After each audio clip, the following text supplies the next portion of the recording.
My ex-husband and his wife think that my financial responsibility extends to his stepchildren. Now he is shattered when he realizes that our children don't see him as their father. I'm 33 and have 2 kids, 12 and 8. I divorced their dad when I discovered he was cheating on me with a mom from our younger son's school group. Despite that betrayal, I agreed to shared custody because I wanted my kids to grow up with their father in their lives. However, since the divorce, he's only been around when he's picking them up for visits. He often goes out with his stepchildren but rarely includes our kids, claiming those outings are spur of the moment and can't always include them. Eventually, I stopped pushing, but I've always thought it was unfair that he keeps his distance from our children's lives. Recently, I decided to upgrade my older son's computer, and he asked if we could give his old one to his cousin, my brother's son. My brother has been a huge support for my kids. He's always available to take them to their school events when I can't and often takes them out to the park or for trips when I'm busy. My ex, on the other hand, is rarely available for them. Anytime I ask him to help with an activity, he has an excuse: he's out of town or swamped with work. Ironically, though, whenever his stepkids need something,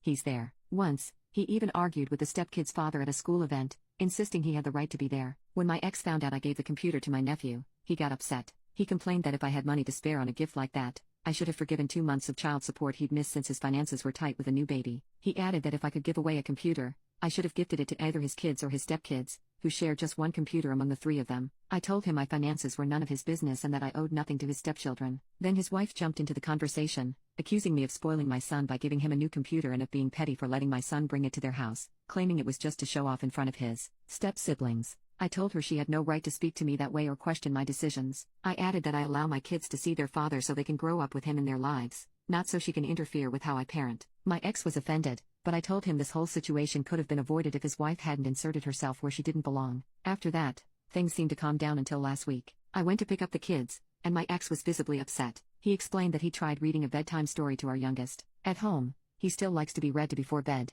usually by me, his brother, or my brother, and when none of us are around, he listens to audiobooks. Apparently, my ex wanted to make an effort to connect, so he offered to read to him, but our son turned him down, saying he didn't need him for that because he could do it himself. My ex stayed to listen as he searched for a story for 8-year-olds without a dad on his tablet, and it hit him hard. The next day, my ex offered to take our older son to basketball practice, but he replied that he'd be going with his dad. He quickly corrected himself and said uncle. That made my ex even angrier, and when I came to pick up the kids, he confronted me about it. I told him that if our kids feel like they don't have a father, he has only himself to blame. He tried to shift the blame onto me, saying I was the one pushing him away from his role. I told him it's up to him to show up for his kids, not something I can do for him. I reminded him he was the one who broke our family, and he's chosen to be more involved with his stepkids than with his own children. I told him not to kid himself. The kids are growing up, and they're starting to see the reality of who he is as a father. If he keeps this up, he can't expect much from them in the future. After that exchange, his mom called me. While she's always been polite to me, I felt the need to say that I would have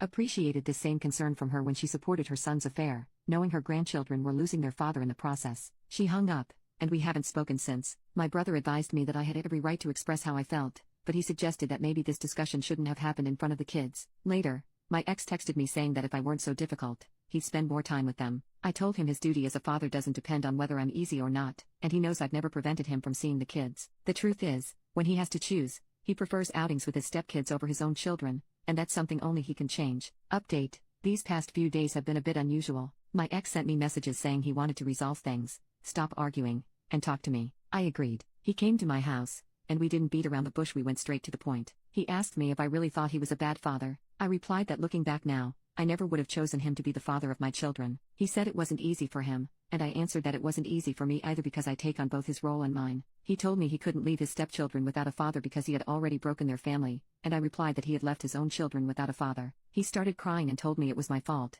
saying that when the infidelity happened, I refused to forgive him or go to couples therapy. I kept telling him things I'll admit they weren't kind, but none of them were lies. He asked me if, given his current state, I didn't feel sorry for him, and I said no. He told me he didn't think I could be so cruel, and I replied that when I changed jobs, pulled my kids out of school 2 months before the end of the term, moved houses, and watched him disappoint our kids over and over again, any empathy I might have felt turned into apathy. He left after that. His mother called me and said she knew what I had told her son, that he hadn't stopped crying, and that she didn't understand how I could carry so much hatred to hurt her son like that. She said I should just get over it. I answered, with all due respect, what I said wasn't out of hatred but out of truth. If your son is crying, it's because he's finally facing the consequences of his actions. Maybe instead of worrying about how he feels now, you should have taught him to take responsibility and treat people with respect. She said I didn't know what it was like to feel a mother's love and see a child suffer, and I replied that I did understand because I have 2 children who cry over a living father, 2 children who see their dad being a father to other kids when he doesn't have time to be their father. She said he was sorry,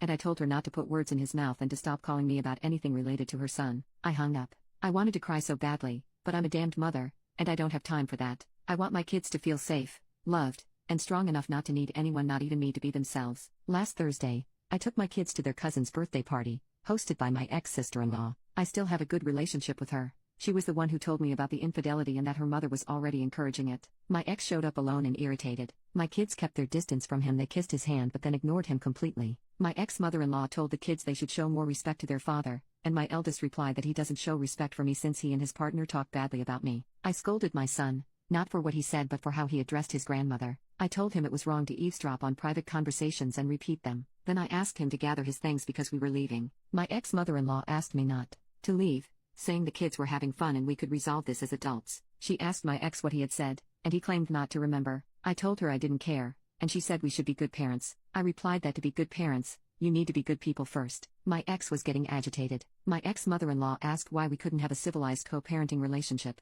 I told her everything I've mentioned here about his free will to see the kids and how the second custody agreement isn't working since he only sees them some weekends. My ex didn't want to discuss it, saying he had too many kids at home. My ex-mother-in-law told him the only kids who should feel comfortable are his, and the comfort of the other should be provided by their biological father. My ex wanted to end the conversation because his mother was scolding him for being a careless father. He also said it was my fault. I asked him to clarify how it was my fault. You can see the kids whenever you want. What more do you want? He started yelling, claiming I was only being petty because I didn't really need the money since I earned more than him and had fewer kids to feed. I told him I wouldn't continue the conversation and that I'd show him what being uncivilized looks like by filing for the overdue child support payments. His mother asked what I meant by overdue payments. I explained that he was 3 months behind. She was furious, slapped him, and demanded to know what he had done with the money for his children. He answered, I couldn't let Junior miss out on attending the same school as my son. I didn't want him to feel inferior. My ex-mother-in-law said she couldn't believe it, and they started arguing. I left. Yet for context, my youngest son attends a private school, and my ex pays for his stepson to attend the same school. Yesterday, my ex-mother-in-law came over and said she would pay the overdue fees. She brought the money in cash. I knew my ex would be furious. Here's some context. My ex-mother-in-law doesn't work, doesn't own anything herself, and lives with my ex-sister-in-law. However, she does have significant savings from her inheritance. If she pays the tuition, my ex knows there won't be much left for him when she passes, even though she's still healthy. He's been asking her for years to invest some of that money in his business ideas, but she's always refused. My ex's retaliation was not picking up the kids this weekend. Yesterday, my ex-sister-in-law called me. She doesn't know all the details yet, but apparently, my ex's 15-year-old stepson punched him in the mouth. She said she'd let me know exactly what happened once she found out, and before anyone asks, the new custody agreement will likely take a year to finalize. The court says the overdue payments are the priority, and the rest can wait.